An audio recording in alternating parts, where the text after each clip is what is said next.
കളഞ്ഞുപോയ പൈസ തിരിച്ചു കിട്ടിയല്ലേ പാർവതി? ഇത് ആ പൈസ അല്ല. പിന്നെ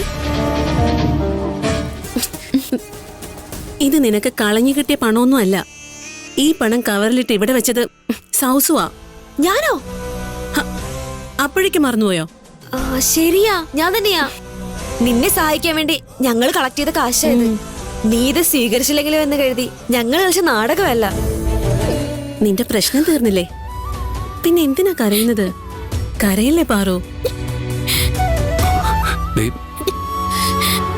നിനക്ക് തരാൻ വേണ്ടി 15,000 രൂപ ജയന്തിയുടെ കയ്യിൽ ഞാൻ കൊടുത്തതാ. എല്ലാരും കൂടെ സഹായിക്കുന്നത് ജയന്തിയുടെ ഐഡിയ ആയിരുന്നു. പക്ഷേ ഇത് ഞാൻ നിനക്ക് തരാൻ വേണ്ടി മാറ്റിവെച്ചതാ. ഇതുകൂടെ ചേർത്ത് വീട്ടിലേക്ക് അയച്ചോളൂ.